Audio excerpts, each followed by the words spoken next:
प्रिय विद्यार्थियों, good morning to all of you. आज की कक्षा में हम आपके पाठ्यक्रम में व्याकरणिक भाग से हिंदी वर्णमाला में स्वर क्या है और उनका वर्गीकरण किन आधारों पर किया गया है, इस प्रश्न का अध्ययन करेंगे। वैसे तो स्वरों के बारे में हम 5वीं 6ठी कक्षा से ही परिचित हो चुके हैं कि स्वर क्या होते हैं, लेकिन उनका वर्गीकरण किस आधार पर, किन आधारों को आधार मानकर किया गया है, इसको हम पढ़ेंगे। देखिए, स्वर क्या है। जिन ध्वनियों के उच्चारण में अन्य ध्वनियों की सहायता नहीं लेनी पड़ती उन्हें स्वर कहते हैं। अर्थात ऐसी ध्वनियाँ जिनका उच्चारण करते समय वायु बिना किसी रुकावट के बाहर निकलती है, अर्थात वे स्वतंत्र होते हैं, स्वच्छंद होते हैं, उन्हें स्वर कहते हैं। और अगर मैं इसकी विशेषता की बात कहूँ तो स्वर जो हैं स्वयं प्रकाशित होते हैं, अर्थात उन्हें किसी दूसरे की सहायता की आवश्यकता नहीं होती है। और स्वरों की कुछ विशेषताएं हैं। जो स्वर हैं वो सघोष होते हैं, अर्थात स्वरों के उच्चारण में स्वर तंत्रियों में अपेक्षाकृत अधिक कंपन होता है। जो स्वर हैं वो जिह्वा और ओष्ठ का कभी भी स्पर्श नहीं करते। स्वरों का उच्चारण देर तक किया जा सकता है। स्वरों को अपेक्षाकृत अधिक दूर तक सुना जा सकता है। स्वर व्यंजनों के साथ मिलकर अक्षरों का निर्माण करते हैं। हिंदी भाषा में 11 स्वर हैं। अ, आ, ई, उ, री, ए, ऐ, ओ और औ। स्वरों का वर्गीकरण। हिंदी वर्णमाला में स्वरों का वर्गीकरण 4 आधारों पर किया गया है। पहला है मात्रा या उच्चारण में लगने वाले समय के आधार पर। दूसरा है होठों की आकृति के आधार पर। तीसरा है जिह्वा एवं मुख विवर की सक्रियता के आधार पर। और चौथा है जिह्वा की सक्रियता के आधार पर। पहला पॉइंट है मात्रा के आधार पर स्वरों का वर्गीकरण। मात्रा के आधार पर स्वर 3 प्रकार के होते हैं: हर्ष स्वर, दीर्घ स्वर और पलुत स्वर। पहला है हर्ष स्वर। जिन स्वरों के उच्चारण में एक मात्रा का समय लगता है उन्हें हर्ष स्वर कहते हैं, जैसे अ, ई, उ, री। दूसरा दीर्घ स्वर। जिन स्वरों को बोलने में या उच्चारण में 2 मात्रा का समय लगता है उन्हें दीर्घ स्वर कहते हैं। उदाहरण के लिए आ, बड़ी ई, बड़ा उ, ए, ऐ, ओ और औ। पॉइंट नंबर 3 है पलुत स्वर। जिन स्वरों के उच्चारण में 3 गुना समय लगता है या 3 मात्रा का समय लगता है उन्हें पलुत स्वर कहते हैं, जैसे ओम, ओम।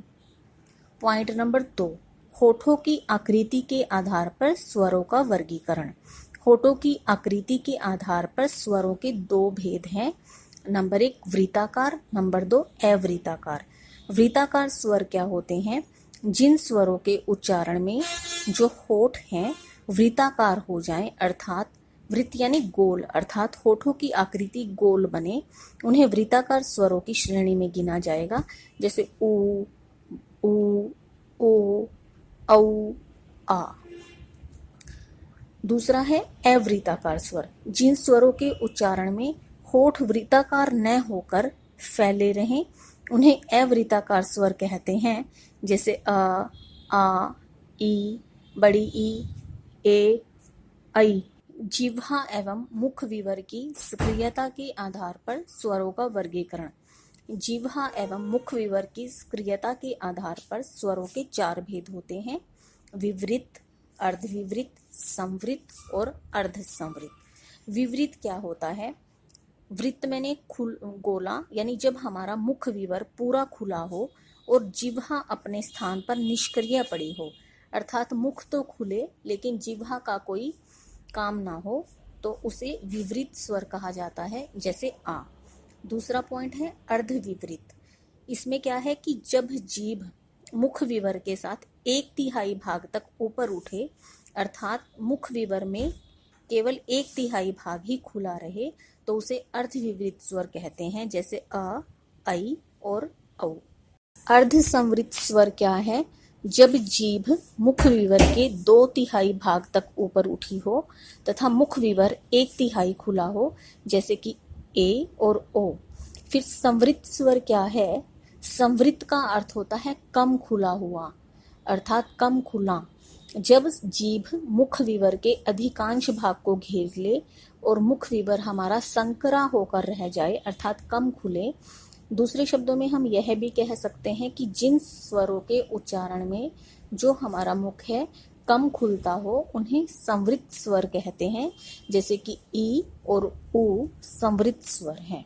स्वरों के वर्गीकरण का अंतिम और फोर्थ भाग है जिह्वा की सक्रियता के आधार पर स्वरों का वर्गीकरण। जिह्वा की सक्रियता के आधार पर स्वरों के 3 भेद हैं, जो मैं बार बार आपको शब्द यूज कर रही हूँ। सक्रियता, सक्रिय क्या होता है? यानी फ्लो में होना, यानी कॉन्टिन्यूटी में होना, यानी किसी चीज का उठाव होना, भराव होना। तो 3 भेद है, अग्रस्वर, मध्य स्वर, पश्च स्वर। अग्रस्वर क्या है? जिन स्वरों के उच्चारण में जिह्वा का आगे का भाग, अगला भाग ही सक्रिय रहे। सक्रिय यानी काम करे, वही करे जो भी करे।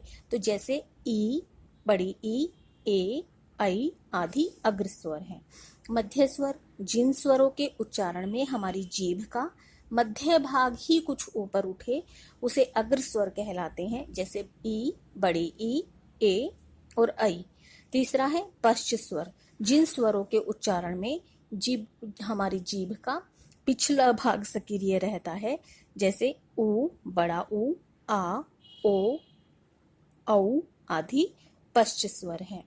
तो आज हमने पढ़ा कि हिंदी वर्णमाला में स्वर क्या है और उनका वर्गीकरण क्या है। आप इस प्रश्न को ध्यान से सुनकर समझ लेंगे, लर्न करेंगे और अपनी नोटबुक पे इसका नोट्स बनाएंगे। धन्यवाद।